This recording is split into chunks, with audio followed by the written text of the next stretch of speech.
Well, hello and welcome back to the Moviegoers Society podcast. I'm Sean Tajber, the mayor of Neutropolis, and joining me as always is Drew Munhausen, the professional media and movie mastermind. And today we're breaking down The Bad Guys 2, the action-packed sequel to the 2022 animated hit from DreamWorks.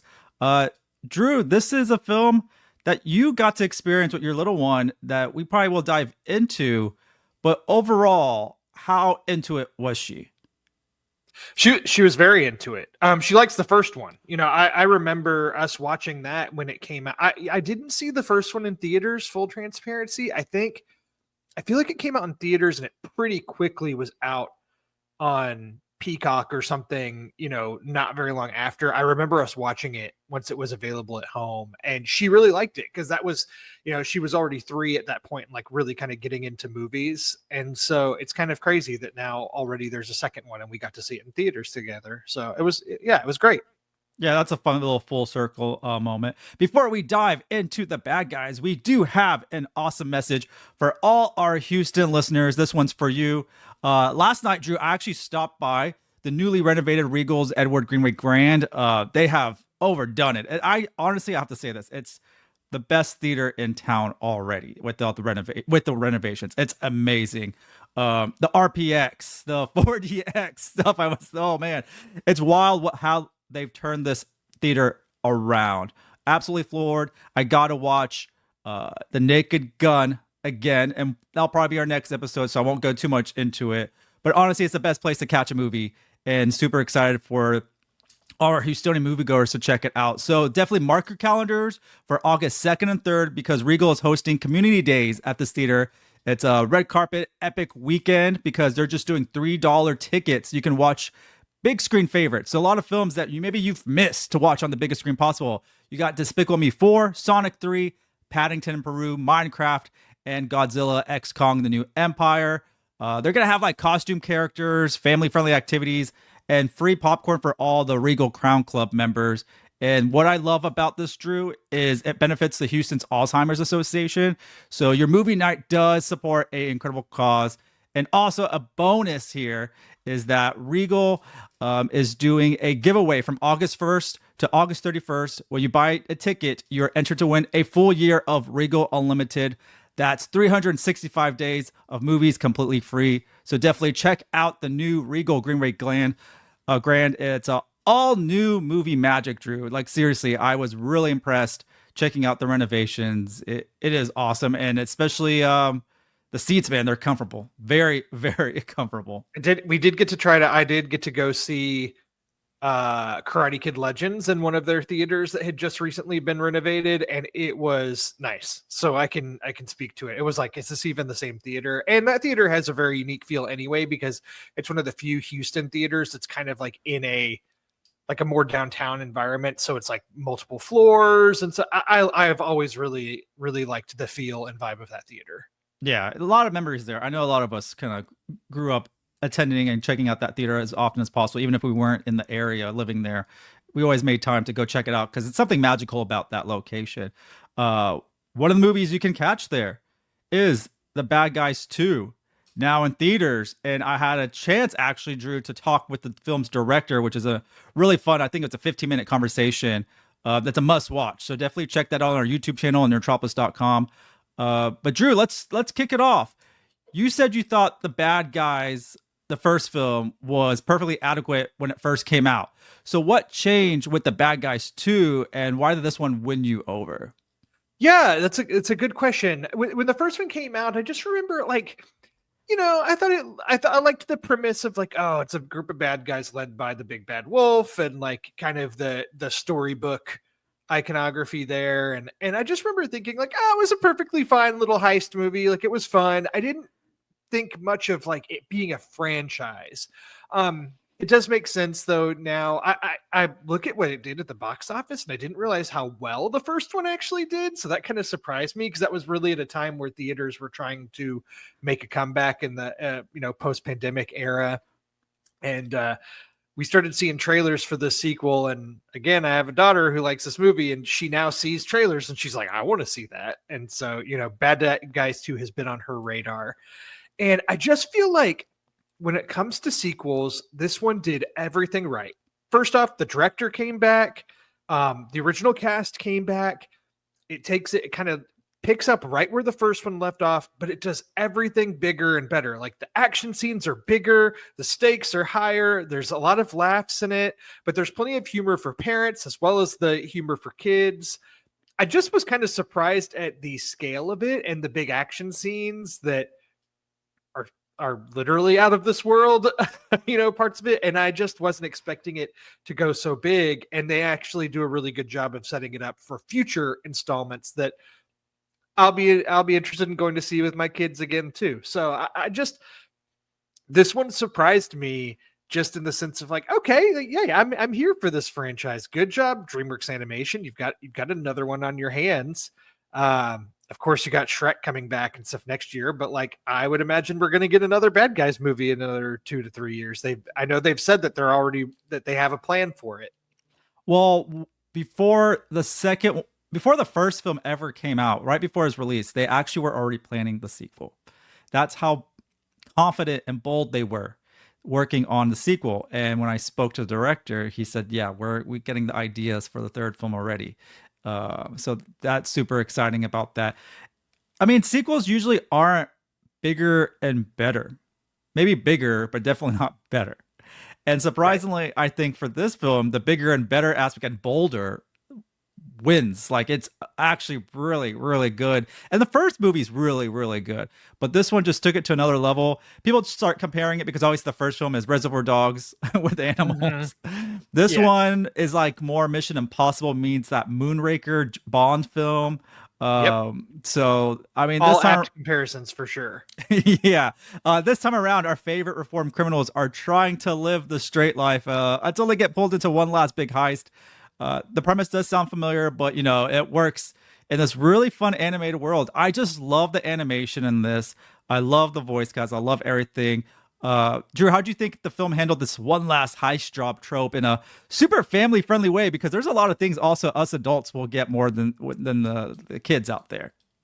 Well, like a big tie-in to that is, of course, it's a franchise called The Bad Guys, which they're not all guys. You got Miss Tarantula as part of this group of bad guys, but it only made sense with that title that you introduced the bad girls into it too, and so that's a big tie-in. That this makes me think of this is a terrible comparison, right? But it's like, you got Alvin and the Chipmunks, right? And then the logical step after that is like, well, you got to have the Chipettes, you got to have the girls, and like that's what I feel like here. But like this is the group of girls they come up with here are like a pretty good gang to rival the bad guys, our main crew. Yeah, and the character designs I really love. I love visuals. I love just the type of animals they're using. And obviously they are based on the books. And I'm not familiar with the books and the stories in them and the characters they introduce. But it seems like there's a lot of passion with the books. Because when I did speak with the director, he was saying how passionate they were about the books and bringing it to life. And everything they saw in the books, they really wanted to bring to the big screen. And I think they did a wonderful job not knowing anything much about the books. I was like, how can you do much better than this? It's such a fantastic film. Story-wise, visually as well. Drew, you mentioned animation style still hits in your review and that the action scenes are explosive and imaginative. So like what stood out to you most in terms of the animation and the action sequences, and what specifically topped the original? Yeah, I think so. The first one has a really good animation style. There's animations in a weird state right now because you've got like Pixar kind of doing its thing with like just really clean, great animation with such good attention to detail. But then you have over on the side of things where like your Spider-Verse movies, or even the most recent Teenage Mutant Ninja Turtles movie, that have this cool kind of like computer animation, but with like penciled, or 2D sketches laid on top of it.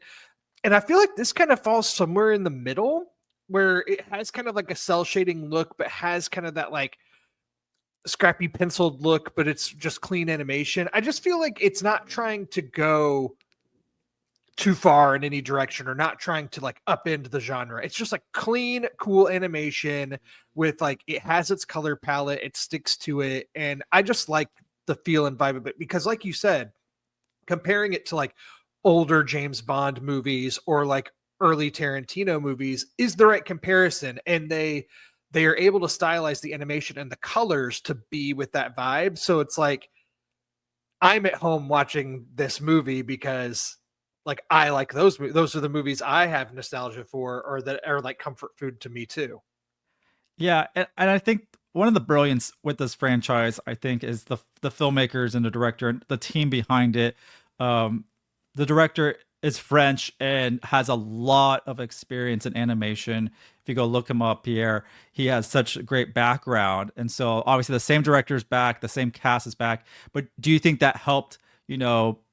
Keep the consistency from the first from the second. It's not a huge leap in what we saw from the first one. I think it's just elevated. So does that help make the sequel feel more cohesive? I think it does. Like I can understand not to keep comparing to other animated franchises, but like look at Puss in Boots, right? Which that's DreamWorks as well. But you had the original Puss in Boots movie and then the sequel that came out recently that really like took a bunch of leaps with its animated style and did some really cool things. And that movie was really well reviewed and well received, but it's like very like kind of stark contrast to the original film. This one just almost feels like you could watch the first and second Bad Guys movie back to back and it almost would feel like one long movie. Like it all works.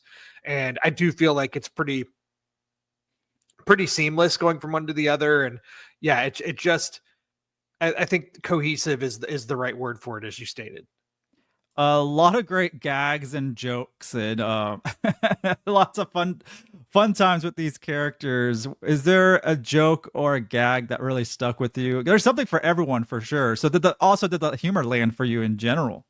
It did. Like I don't think I was like rolling in my sleep, but like I definitely chuckled a few times or smile. I had a big smile on my face for the whole opening heist sequence.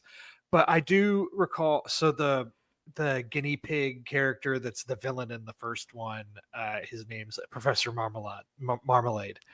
He returns in this movie, but he's in jail, and they like the police have to go and work with him, and it does this very clear nod to the Silence of the Lambs in his introduction and comparing to Hannibal Lecter that I thought was funny. And like, of course, the kids aren't going to get that, but for parents, that's a fun nod. But then again, on the other side, you have the piranha who, when he gets nervous or anxious, he farts. And like that, of course, is the part that my daughter laughs at the most. And when you put that in space and in spacesuits, you get a little throwback to Disney's Rocket Man movie. That's what I think of with Harlan Williams and the farting and the astronaut suit and it inflating. There's a little bit of that happens here too. So like you have your just silly, that kind of humor, like your fart jokes and stuff like that. That hey, I'm human. I laugh at those too. But I did appreciate some of the nods. I was like, okay, there's some stuff here for adults. Yeah, so you thought it balanced it, appeals well to both kids and adults. I mean, I was chuckling with everything, especially towards the end. A lot of the space sequences I really liked as well. The opening sequence great, but like I think the third act and everything also when things go crazy, there's a lot of humor intertwined with that. So I think adults will love this even more maybe at times than the kids because of some of the callbacks to films we grew up with or love and some other things as well. And such a great voice cast as well. Yeah, I just went into this, I think, again, knowing I'd seen the first one, thinking like that movie was okay, and I'm sure this one's going to be okay too. And I just thought this one was a bit better than okay. Like I thought it had some juice to it that I wasn't expecting. And these types of movies, right, with heists, especially, I mean, this is heist taking place with animated animal characters, right? So like there's only so much believability here. And I saw some Reddit threads of people like picking apart the heist that's in this movie. And I'm like, no, the movie's not asking you to do that, right? Like ultimately the plan is about stealing the world's gold and doing it from outer space. And there's people asking the questions is like, well, how would you get that back to Earth? Or how would you do this? Or how would you? And I'm like, no, the movie doesn't want you to ask any of those questions. Like it's not trying to are these people asking the same questions when they watch like a Fast and Furious movie? Come on now. Right. When I was watching this movie though, I was so impressed with like, it's weird to say it's animated, but like the set pieces, the design. And really, if you just changed out made this live action, and played it out scene by scene. It's like a live action movie and they just made it animated, because like a lot of even the space stuff blew my mind. I was like, this is something you would see in a, I mean, obviously they're not filming this live action CG, but like with real human characters, this film would also be just as fun, just because of the story and just the characters in general. I would watch a live action version of this just because it's crazy action and great storytelling, especially the third act. I thought it was really huge. And going back to the bad girls and the bad guys, the voice cast really brings this movie to life. I mean, what'd you think? Who stood out to you on this voice cast? Because there's a lot of people, a lot of big names too. But who stood out to you most when it came to this amazing voice cast? This is kind of a continuation from the first movie, but like Mark Maron voicing a snake just isn't the connection that you would put together. Obviously Mark Maron has a lot of, he's very comfortable speaking into a microphone. He has a big podcast. He's done voice work before. So he's no stranger to it, but his voice is so unique and I kind of love it on this character as well. And then I feel like who else? Everybody else is really solid. Like Sam Rockwell is not someone that I really think of like for his voice acting skills, but I think he's great as the wolf. And actually, I think he's a lot better and more comfortable doing it in this movie than he even was in the first one. I think everyone was excited to come back and really take their characters to the next level. It seemed like, when you do voice acting with these big names, they're just utilizing their voice and their name on the billing, right? They're not really there to work hard, and make things characters come to life. But I feel like everyone, despite them having very noticeable voices, elevated their own voice performances to really bring these characters to life further. Because everyone, like even Aquafina and Craig Roberts, I mean, there's a bunch of people that are part of this voice cast, and it's cool to see them also working together, not just isolated in a booth. They are working next to each other to really make sure they're playing off each other, and it's very authentic. That's cool. Yeah, I didn't realize they all get recorded in the same room like that. Yeah, so a lot of times they were doing that. Maybe later on they would do it isolated to just maybe fix a couple things, but they really worked like this was a real deal movie, and being in the same place together works brilliantly because the line deliveries are so good.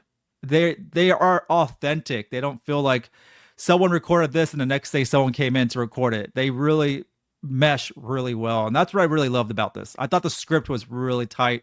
There was a lot of improv too that actually made it into the movie as well, so I really think that benefited with this amazing voice cast. I think everyone's stand out, but Sam Rockwell I think is perfect for Wolf. I think everyone fits the role perfectly, even though you would think like somehow they're typecasted, based on their voice.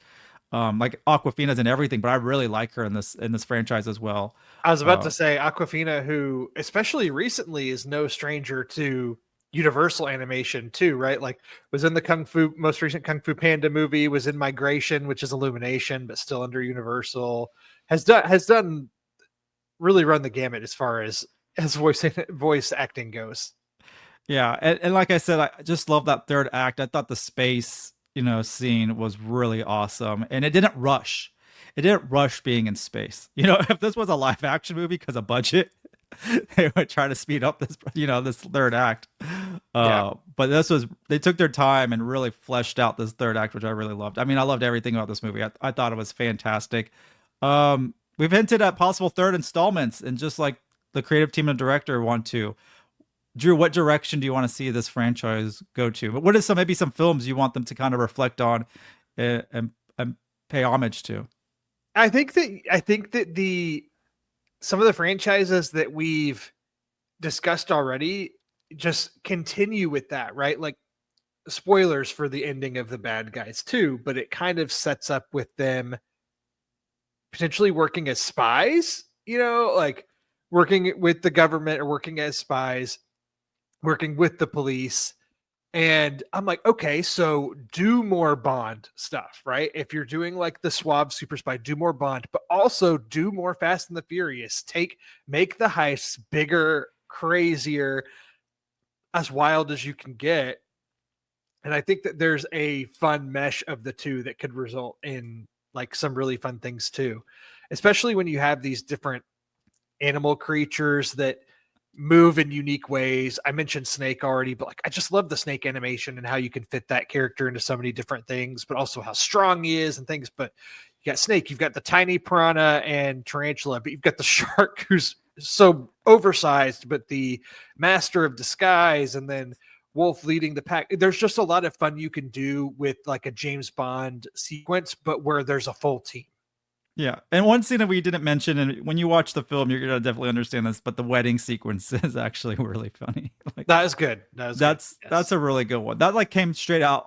I feel like there's a film that's kind of like that, but like I said, it plays out like a real deal movie. I don't see animation when I watch this film. You know, that's how well they made this film. It's great characters, great storytelling, very funny gags at the same time. Drew, for moviegoers that maybe skipped the first film, do they need to catch up on the first, or do you think they can go in this fresh? I mean, it's an animated film. It's not asking too much of you. So like, I think you can make the connections pretty easily, but like, I think the first one is still pretty readily available on streaming and places. Like, just give it a watch. It's, you know, it's only an hour and a half long. Like, it's a pretty easy watch. It introduces you to these characters, and I think better sets you up for the higher stakes of the second one, especially considering there are some characters that are revisited in this one. So you'll know the history there. But if you don't, I don't think you're going to be struggling to like capture what's going on here. It's not asking that much of you. I did watch the first one, but I feel like I want to go rewatch it now. It's because obviously, and I'll catch this actually again, again in theaters. The second one, I mean, it is made for the big screen. Surprisingly, not a lot of animated films are, but also like the first one that you can find on streaming. It's fun to watch at home. But I wish they kind of did a like double feature with the first. I think they need to do that with all films. You know, do double features. That'd be fun to bring that concept back in some way. They used to do it sometimes, but that'd be great. This summer in particular is interesting because you've got a lot of sequels coming out. Where, like, typically there's sequels coming out to movies I've seen. I'm like, oh, I've got to rewatch the original to catch up. This summer has had a lot of sequels coming out that I hadn't seen the originals that I've had to catch up on. Like I did that with I Know What You Did Last Summer, and I need to watch the Lindsay Lohan, Jamie Lee Curtis Freaky Friday because I haven't seen it. They better not pull that off Disney Plus. You know, you know how they usually pull all these original films off streamers, just so you can rent them and whatever. Man, right. If Disney Plus pulls Freaky Friday before Freaky Friday comes out, that's bad. I will say that. I hope that does not happen. I'm looking at sorry, this is another tangent, but I'm looking at Sam Rockwell's filmography. I've totally forgot that he was a voice in Trolls World Tour. I don't know if I even saw that movie than I realized. I don't know if anyone saw that movie. Isn't that like the fourth one? Is that the one with JT? No, well, JT's in all of them. He is in all. Okay, Trolls World Tour. The first Trolls was big, and then the second Trolls seemed like it was going to be huge, but it was scheduled to come out in April of 2020, and the pandemic hit, and then so that was one of the movies that just went like straight to premium VOD. And I think it would have probably made a lot of money at the box office had movie theaters not shut down. Yeah. Oh, we did watch this one. I think we went to the screening to one. This one has like the little Ozzy-esque thing in there. Yes, Ozzy is in it. Yeah, he is in it. Yes. Well, rest in peace, Prince of Darkness. On that note, I mean, that's why he plays like the king of hard rock of the hard rock. That's trolls. right. He voices a character is very much like himself in the troll world. Well, now I have to go watch it. Hopefully, this movie gets a resurgence now. We've actually been rewatching the Osbournes TV show. It's been really fun to rewatch that and everything like that. It's been a somber few days with the passing of the great Prince of Darkness. Mega fan here, to be honest. And went to Ozfest, saw Black Sabbath with my dad. I mean, so that's awesome to know that. I totally forgot that he is in the Trolls movie. Yeah. And I want to rewatch Little Nicky because that scene in Little Nicky is fantastic. Oh my gosh, Little Nicky. I'd be interested to see how that one holds up now. I always liked that one.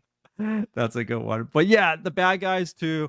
Now in theaters, definitely kids and adults will enjoy this one. And we're ready for Bad Guys 3. I'm all in, right, Drew?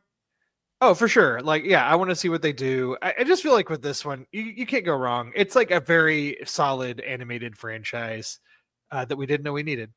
Yeah, we definitely need more of it. But that wraps up the episode of the Moviegoers Society. Big thanks for Drew for doing the review for The Bad Guys 2. If you haven't checked it out, the full written review is on nerdtropolis.com. Don't forget to follow and subscribe. Leave, comments on social on our YouTube channel. Keep up with us because we have a lot of great stuff coming your way. A lot of movie news, interviews, reviews headed your way. Once again, I'm Sean Toshworth, the mayor of Nerdtropolis. And I'm Drew Munhausen, the professional media and movie mastermind. And we'll see you at the movie.